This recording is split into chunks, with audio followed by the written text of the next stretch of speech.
hoje é dia de reflexão aqui na RF com você. Você sabia que o amor mais importante da sua vida pode ser o amor que você tem por si mesmo? Pois é, no meio de tanta pressão e ansiedade, cuidar da saúde emocional virou prioridade. Hoje nós recebemos o psicanalista Mário Eduardo Paes, que traz o livro dele, um convite especial, Ser o Seu Maior Amor. Mário, seja muito bem-vindo, um prazer te receber aqui hoje. Eu que agradeço, muito obrigado, de estar aqui e essa oportunidade de falar aí com a sua audiência, né? E antes da gente falar aí do livro, daqui a pouquinho a gente comenta mais sobre isso, vamos falar um pouquinho da essência dele e o que move, né? Vamos entrar aí numa jornada de autoconhecimento, afinal quero saber o que na prática significa amar a si mesmo. Então, a gente fala que não existe um relacionamento saudável com quem quer que seja se antes não houver um relacionamento consigo mesmo. Então, na psicanálise eu vejo isso muito nos meus pacientes, né? Essa questão de quanto sofrimento eles trazem por se abandonarem, por se traírem, por esquecerem de quem eles são e por isso acabam de alguma forma deslocando, né, a sua felicidade, os seus sonhos para outras coisas, para outras pessoas e acabam se abandonando.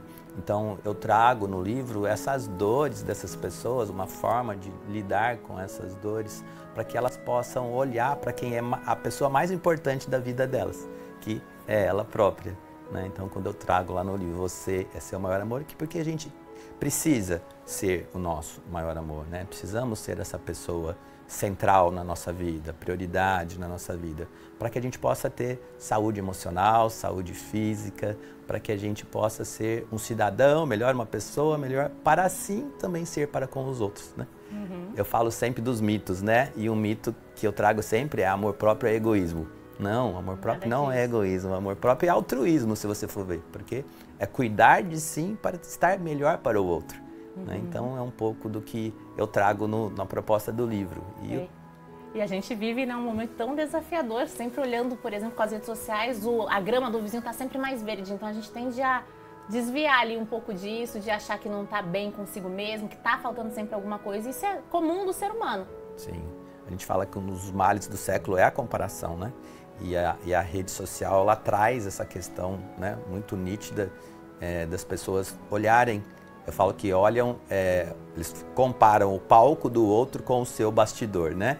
Então, isso é muito injusto, né? Você comparar ali aquilo que a pessoa está te mostrando e, na verdade, muitas delas não vivem aquela realidade que estão mostrando ali no Instagram, no TikTok, no Facebook, sei lá qual é a rede que a pessoa usa, mas a gente sabe que aquilo realmente, às vezes, é algo que a pessoa quer mostrar, mas não aquilo que ela vive. E a outra pessoa tá ali, né, olha para aquilo e fala, não, a vida é isso, então a minha vida é uma droga, ou a minha vida, né, não é tão boa quanto essa vida. Então, a comparação traz essas questões que são muito prejudiciais, né, para a saúde mental. Com certeza. E você comentou agora há pouco, né, sobre essa questão de se autoamar também é amar o outro, porque assim você consegue lidar melhor com as suas diferenças, impor limites, que acredito que seja muito difícil nas relações, dizer não, né? Inclusive tema do seu outro livro. Sim. Quero saber, né, por que amar-se tanto é considerado, então, um ponto de partida para os outros vínculos darem certo na vida? É porque, na verdade, a gente só consegue estabelecer relacionamentos a partir do seu relacionamento com você mesmo. Então, a importância do autoconhecimento na vida das pessoas. Muitas pessoas não sabem nem o que é autoconhecimento. As pessoas, elas não param para olhar para dentro de si, elas não param para saber qual que é a essência delas, elas não param para saber quais são os valores dela, quais são os pontos fortes, os pontos de melhoria. Então, o autoconhecimento, ele tem esse poder, né, de resgatar a autoestima, né, porque sem autoestima não temos autoconfiança. Então as pessoas às vezes procrastinam ou elas não conseguem estabelecer e cumprir as suas metas e seus objetivos justamente porque elas não têm esse poder, né? Elas não têm às vezes essa força, né, que está dentro de si, né? Então as pessoas têm dificuldade de olhar para dentro, de olhar para si, né? Então às vezes a pessoa vem para terapia, né, e elas nunca fizeram isso antes. Elas param ali naquele momento e começam a observar e é lindo porque elas começam a se olhar no espelho e se descobrir realmente, né? É um processo muito bacana e assim, começa no autoconhecimento, não tem outro jeito. né? Trabalhar, se priorizar, trabalhar a sua autoestima através do autocuidado, para poder ter autoconfiança, para poder realizar tudo aquilo que é na vida, né? Porque eu acredito, sim, que a gente pode chegar aonde a gente quer, né? Através de nós mesmos, dessa força que a gente tem interna. Com certeza, você comentou sobre a questão, né, de muitas pessoas nem saberem o que significa ao certo o autoconhecimento. Eu acredito também que muita gente confunda aí o que é solidão e solitude. Qual que é a diferença desses dois conceitos? Qual que é bom, assim? É bom ter um pouquinho? Acho que a solitude, né? A solitude é você estar bem com você mesmo, né? Você curtir a sua própria companhia, né? Você estar em paz com você mesmo, você curtir você mesmo, né?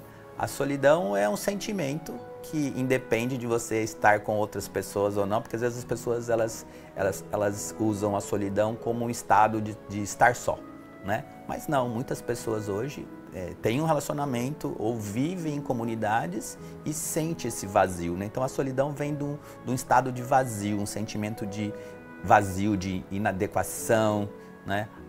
De não estar bem consigo mesmo, de sentir aí esse vazio que vem de dentro de si, né?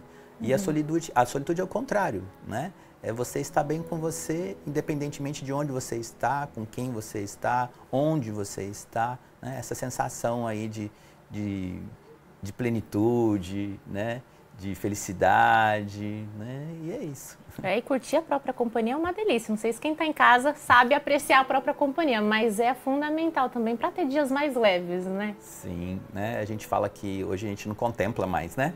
A gente perdeu esse poder aí de contemplar pequenas coisas, né?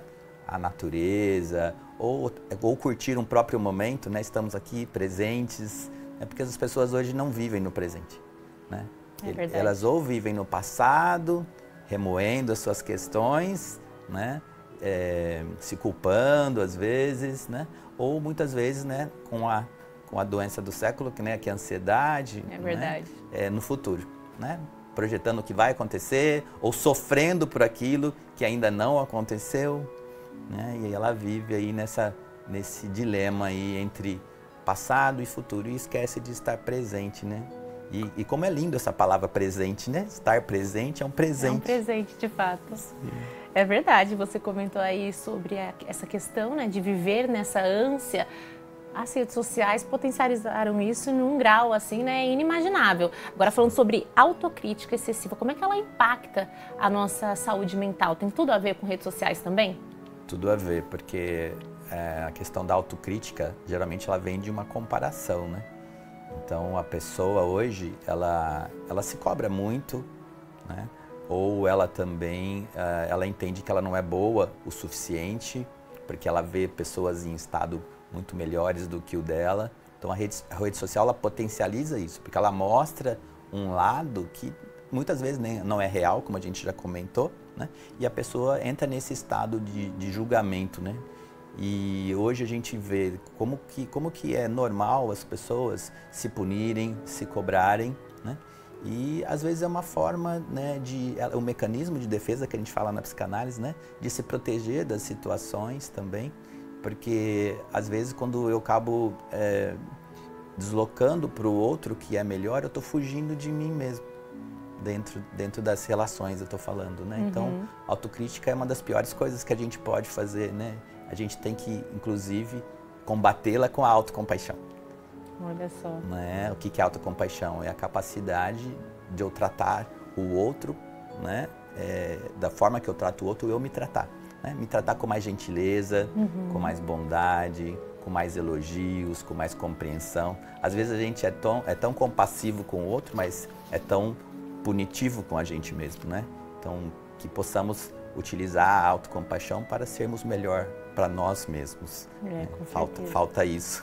Com certeza. Nossa, me identifiquei demais agora nessa fala, né? Às vezes a gente sempre se olha ali com um olhar mais crítico e isso, claro, influencia todo o seu dia, toda a sua vivência, o que você vai, enfim, qual vai ser o seu passo futuro.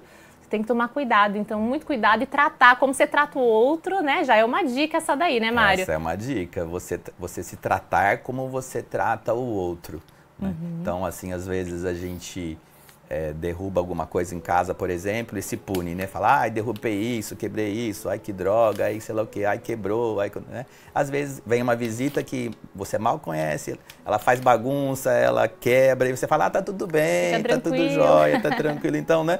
Tratamos, às vezes, um estranho melhor de como nós nos tratamos, né? E aí vem essa questão da autocrítica também, eu refleti aqui agora, essa questão faz questão a nossa autoimagem. Como é que a gente se vê, como é que a gente se percebe, né? Então, a autocrítica vem dessa percepção ruim que a gente tem da gente mesmo, que advém, sim, da comparação e do externo, né? Dos acontecimentos, das coisas, das pessoas, do julgamento, da validação, dentre outras coisas. Mas essa percepção de si mesmo, essa autoimagem de si mesmo, precisamos trabalhar fortemente aí, para eliminar a autocrítica e aumentar a nossa autocompaixão. Com certeza. O Mário, aqui nos bastidores, você estava comentando comigo que tem um capítulo aí exclusivo falando da importância dos autos. O que isso significa? Auto o quê? Exatamente. Começa com a autorresponsabilidade, né? De entender que tudo que acontece na nossa vida, de uma certa forma, é responsabilidade nossa, né? Jean-Paul Sartre, que é um grande filósofo, sempre disse, né? Não é o que a vida fez com você, mas é aquilo que você faz com que a vida fez com você. Então, essa questão da autorresponsabilidade, eu entender que eu sou fruto das minhas escolhas, né? Então, tudo que eu vivo hoje, de uma certa forma, é responsabilidade minha e eu preciso lidar com essas questões, ver o que não deu certo para poder ressignificar, ver o que deu certo para poder continuar. Então, acho que o primeiro ponto dos autos que eu falaria seria essa questão. Eu ser o autor da minha história significa eu ser responsável pela minha vida e por tudo que eu faço. E também pelos meus resultados. E aí vem uma série de autos, né? Que tem no livro. Tem a questão do autocuidado, né? A importância que eu tenho na minha vida de me priorizar, que é a base do amor próprio, o autocuidado. Então, e aí no autocuidado a gente pode fazer aí uma divisão, né? Autocuidado com o corpo, então alimentação, atividade física, né? Que é uma obrigatoriedade pela saúde, né? Não estou falando nem pela questão de aparência. Aí temos o autocuidado com a saúde mental, né? Muito fundamental importante. Hoje. O que você lê, o que você assiste, as pessoas com as quais você se relaciona, né? São muito importante você cuidar de tudo isso, né? Porque o meio ele reflete bastante, né? na nossa vida, nos nossos comportamentos. Então, e o autocuidado espiritual, né? Que também essa conexão com você próprio, a sua missão, o seu propósito, com aquilo que você acredita, né? Com Então, certeza. autocuidado é fundamental. O auto ali tem que estar presente na vida para ter um equilíbrio, então. Os autos estão presentes na nossa vida e precisam estar, né? Porque o auto ele remete a você com você mesmo, né? Autoconhecimento, né? Autocompreensão, autorreflexão, olha quanto auto tem aí. Com certeza, tem bastante, viu? Já vi aí, já contei uns 4 ou 5. Outro tema presente aí no seu livro é o medo emocional. De que forma que ele pode ser um sinal aí, né, para buscar essa reconexão? Então, o medo, ele faz parte da nossa vida, né? Ele é algo importante na nossa vida, porque imagina se não houvesse o medo, o que a gente seria capaz de fazer, né? Então ele é um fator limitante, importante. E o que a gente fala, a questão não é o medo, mas sim o excesso do medo, né? É o medo que paralisa, o medo que nos faz procrastinar, que não nos faz avançar. É esse medo que a gente traz e trabalha, né? É um medo patológico, né? Não um medo do dia a dia. Então precisamos aprender a lidar com o medo, né? Então emocionalmente falando, acolhê-lo, né? E trabalhá-lo para que ele possa ser um instrumento de preservação, como ele é, né? De continuidade da vida, mas que ele tenha um papel aí somente para isso, né? Para nos balizar, para balizar as nossas atitudes e ações, mas para não nos deixar avançar, né? Ele não pode nos parar, né? Não pode nos impedir, nos travar, né? Nos impedir de realizar aquilo que a gente precisa fazer e quer e deseja, né? Fazer no dia a dia. Então ele é fundamental, mas precisa de ser trabalhado. Com certeza. Esse medo seria ali também uma forma, né, de autossabotagem, um auto que a gente não quer na vida de jeito nenhum? Sim. E assim, a autossabotagem faz parte da nossa vida, né?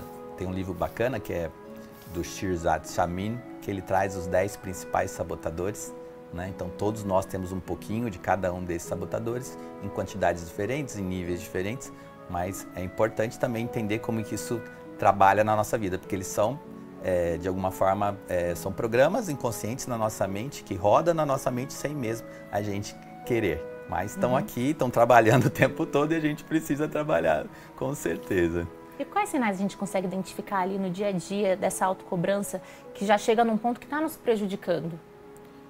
Então, a autocobrança, ela prejudica a nossa autoestima, né? E diretamente, porque quanto mais eu me cobro, eu estou dizendo para mim, ó, você não é bom o suficiente, você não faz direito, ou você precisa fazer melhor, precisa fazer mais.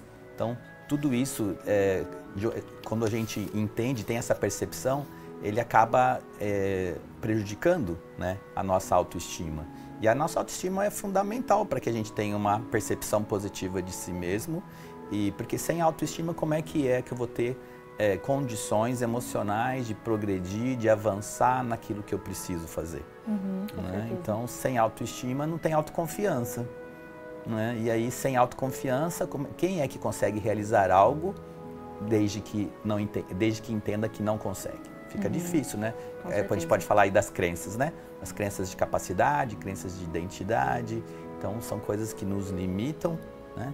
E que a gente precisa trabalhar aí no dia a dia, né? Então, é fundamental, né? Ter essa percepção positiva, essa imagem positiva, né? No nosso dia a dia, com certeza. Falando agora, né, sobre essa questão, o pessoal de casa às vezes pode levar esse assunto para um lado assim que tem a ver com relação amorosa, mas não, isso vale para todo tipo de relação da vida, né, Mário? Com certeza, né? A nossa relação com nós mesmos, ela reflete na relação com todo mundo, né? Essa nossa relação intrapessoal, né, que a gente fala, ela reflete em todas as relações interpessoais. Relação com os pais, com os filhos, com os amigos, com o cônjuge, né? Então, está diretamente ligada. E não é só essa afetiva amorosa, né? Qualquer tipo de relação está ligado a isso. Com certeza. Agora, né, falando sobre essa questão do autoconhecimento, já comentou, já deu algumas dicas aí para quem está em casa, que é necessário cuidar bem da saúde. Também comentou que é importantíssimo cuidar da saúde mental, principalmente nos tempos atuais que a gente vive de fato digamos, uma pandemia de ansiedade, né? No caso aí, como é que a psicanálise, enfim, a terapia ajuda nesse processo de autoconhecimento, de se desenvolver mesmo? Então, o papel da terapia é ajudar as pessoas a elaborarem as suas questões, né? Todo mundo tem alguma questão para ser trabalhada, né? Não existe nenhum ser humano, né, que seja completamente resolvido. Então, muitas coisas que acontecem na atualidade, na vida delas, podem ser frutos, né, daquilo que ela vivenciou no passado. Então, a psicanálise, ela trata essa questão da raiz, né? Então, vem lá da nossa relação com os nossos pais, né? Nossa primeira infância, depois da nossa juventude. Então, tudo isso reflete diretamente na nossa vida. E a gente trabalha na terapia essas questões, né? Como é que você significou isso na sua vida, né? Como é que você elaborou essas questões na sua vida, o que é que você acredita, né? O que é que você não acredita e como isso impacta a sua vida. Então, a gente traz a pessoa a refletir sobre as suas questões. Então, através da fala, né, ela consegue, nós ajudamos para que ela possa elaborar melhor as suas questões do dia a dia. Então, é o poder da fala, né, e da escuta atenta, né, das colocações do dia a dia que a gente traz dentro da psicanálise, sempre com o intuito de fortalecer quem ela é, né? Descobrir quem ela é e fortalecer quem ela é, né? Todas as pessoas deveriam passar por um processo de reconhecimento, né, de quem é, de resgate de quem é e posteriormente de validação de si próprio. Porque quanto mais eu me valido, menos eu preciso da validação externa. E é uma coisa que acontece muito hoje, né? O caso da dependência emocional, que daria aqui horas de bate-papo, né? Então, são pessoas que sempre buscam a validação das outras pessoas e acabam não se reconhecendo, não se validando. E aí se perde, né? Se perde, se exatamente. perde, vive em prol do outro e aí não tem como ser feliz dessa forma. Fica complicado. Quero saber aí se você tem algum exercício simples para indicar para o pessoal que está em casa para fazer ali, começar a trabalhar esse auto-amor. Eu acho que é olhar para as coisas que faz na atualidade, né? Fazer uma listinha de quais são as coisas que você gostaria de fazer e você não faz, porque tudo que é desejo e de alguma forma eles não são colocados em ação, eles nos causam uma repercussão negativa. Então, assim, olhar para dentro da gente e entender o que é que realmente eu quero, né? O que eu quero e hoje eu não faço, ou eu abandonei, ou eu desisti, mas que mesmo cognitivamente, né? Sendo uma escolha, isso repercute na sua vida. Então, olhar para essas questões e ver o que é realmente que você gostaria de estar fazendo e não está fazendo.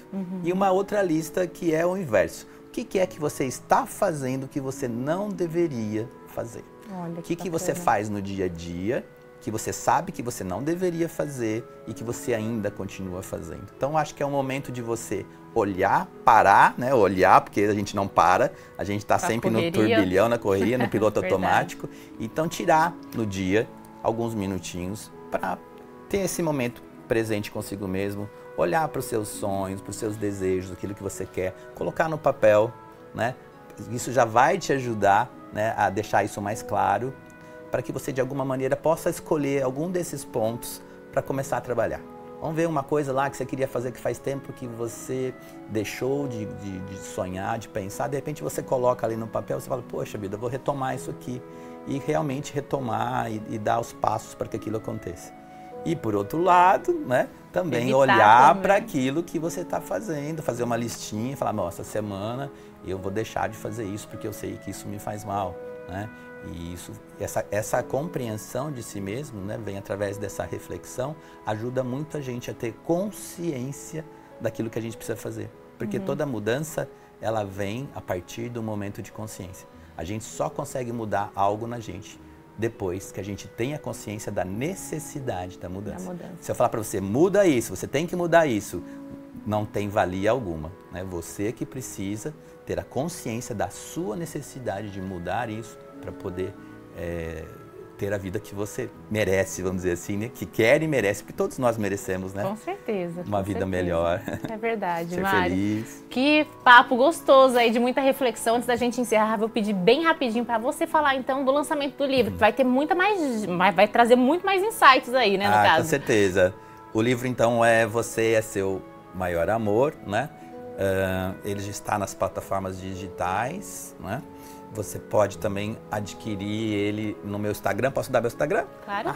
@psiquemarieduardopaz, né? Então tem um trabalho no Instagram, inclusive eu faço lives diárias lá para exatamente ajudar as pessoas nesse autoconhecimento, nessa autocompreensão de si mesmo, né?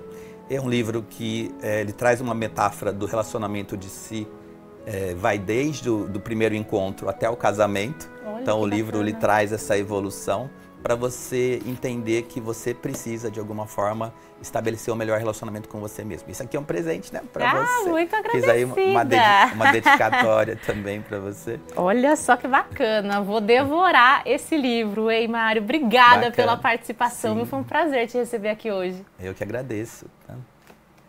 Posso falar? Pode. Da data? Dia 17 de junho, vou fazer um convite para vocês que são aqui de Campinas e região, dia 17 de junho, a partir das 19h30, lá no Quero Café, lá na Nova Campinas, vai ser o lançamento oficial do livro. Vou receber lá todos os amigos com coquetel e vai ser muito bacana ter você lá comigo. Muito sucesso. E você comigo lá também. Com certeza, vou marcar presença e muito sucesso. Obrigada. Obrigado, viu, Roberto, pelo convite.